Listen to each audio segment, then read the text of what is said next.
Well, this is an emergency broadcasting session. We are here to smash buy Max. Yeah, smash buy Bitcoin, super cheap, super cheap. You see, the Bukele just bought some, $15 million worth. He's thinking about his country. He's thinking about the future. He's buying the dip. All right, here we are in El Salvador. We're in Zonte. We're at Bitcoin Beach. People here know when the bargain, they see a bargain, they act. Right, so that was the thing is like, I was thinking to myself, we need to smash buy, and we need to do an emergency session because there were some cucks over in our Telegram group, t.me/orange pill, like crying like big babies about the price being down. Max was doing a live stream on RT, and before that he was interviewing Sean Stone for RT, for our Kaiser report. And the problem was I wasn't able to, we weren't able to jump on and do a smash buy and get the all-time low together. I was doing it on my phone while Max was on live. I got 35.9 in the 35.9 range, but of course, while some people were crying in the group, there was Najib Bukele bought 410 Bitcoin for $15 million, and an extraordinary price, of course, to be able to, Max and I have lived through many, too many perhaps, big crashes like this, and it's never not gone up, right, afterward. Oh, right. So the demand for Bitcoin is infinite. Just keep that in mind, because we've never had perfect money before, and so therefore the demand is infinite. That's all you need to know. The price on any given day is not really important. I'll tell you one thing that never stops going up, and that's the block height. I think we're at 710 or 715,000 blocks. And the hash power, right? Hash power is at a new all-time high. I think the difficulty adjustment just hit a new all-time high. So, all these things are hitting new all-time highs. The price, okay, it'll soon be hitting a new all-time high too. I mean, that's it's mathematically guaranteed. Well, right. So I already bought some. I bought some at 35.9 was the lowest I got, and then I got some. Oh, I did buy some before, it went down through 36. I missed all the 36. I got some at 37 and low 37s. But I'm here to smash buy again because I'm happy to go to swanbitcoin.com/orange pill.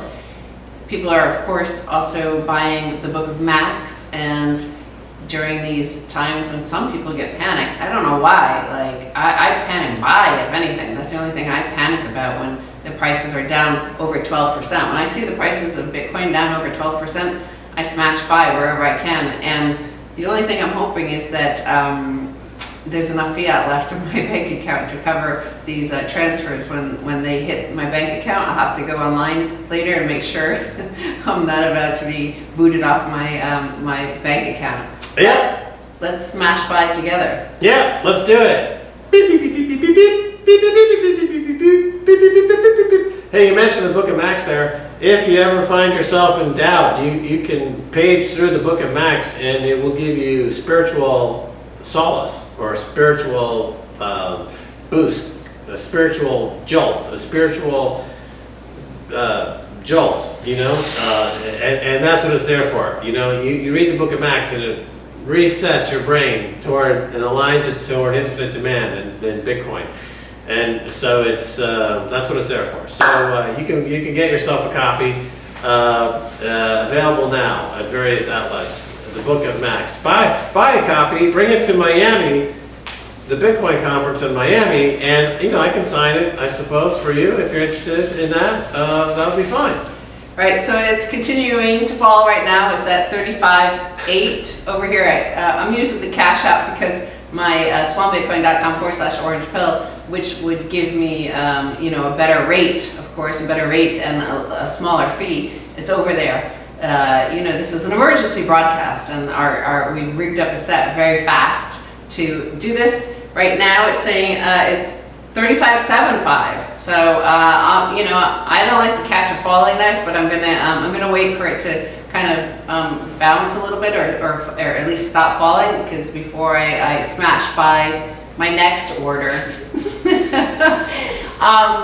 But nevertheless, you know, this whole, my feeling is that, first of all, you don't go wrong with this sort of thing, and it's part of the, you know, Bitcoin is part of the whole global market now, right? And there's a lot of turmoil happening, not only in the NASDAQ especially, but, you know, in the stock markets, but in the bond market, there's been a lot of crazy movements, and the bond markets don't get much talk or coverage in the mainstream media, the retail sort of media. Certainly not much in the Bitcoin space. Up until recently, Greg Foss is always good at covering the bond market, of course.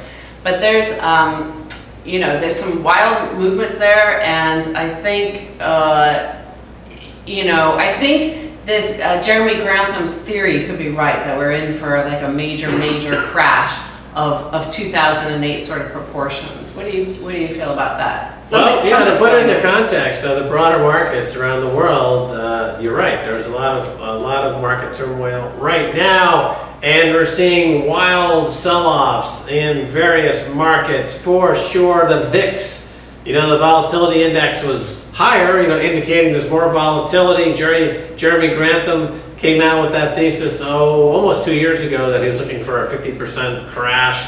And this could be the year for it. He's got a good track record. And we're overdue. You know, it's all tied to taper talk and interest rate talk, and the Fed and the central banks around the world saying, hey, it's time to rein in or address inflation. We're going to raise rates.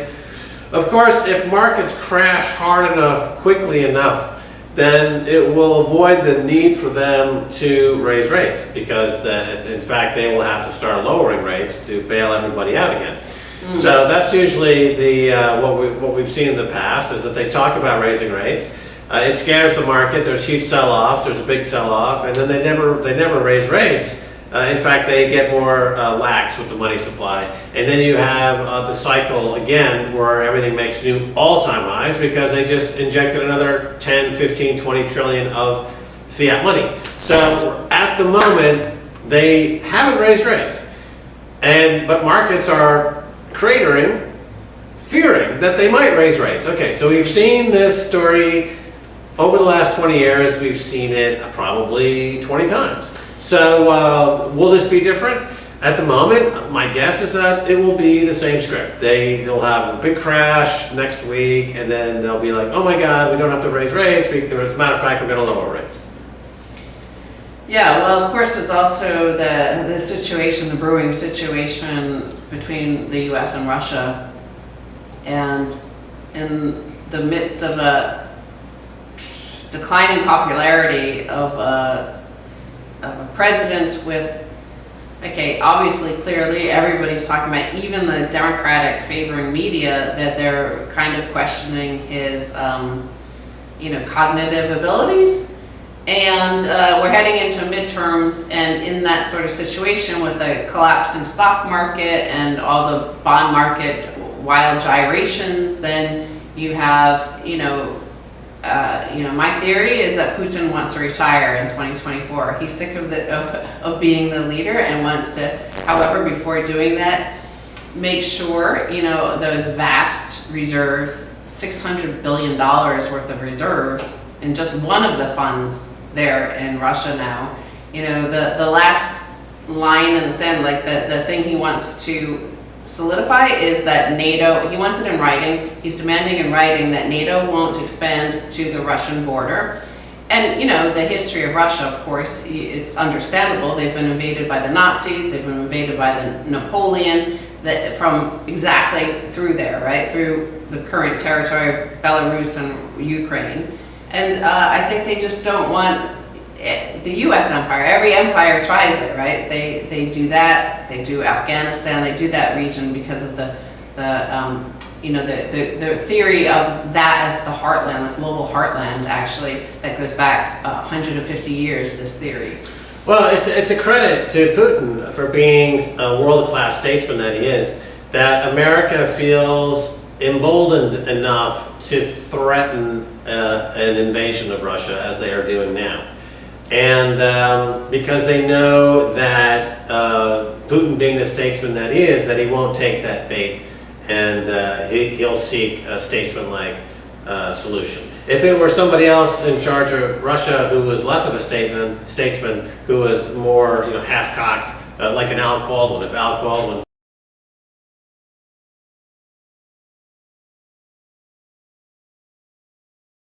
a guy who's got a lot of experience, so they can rally the U.S. media to get into a frenzy, authorize more defense spending. Nancy Pelosi gets a big pay raise and a big bag of money, and that script's been playing out for years as well. Hopefully we're not frozen, and it's just on this screen on my computer here where we are frozen on that on that screen. But if we are, just like complain in the live chat if you see us in the same image, frozen and stuck. It's frozen? All right. Well, it was great seeing you all again. And remember to smash by the dip. Yeah, we're gonna have to smash by the dip. I think the internet connection here is not good enough. But that was emergency.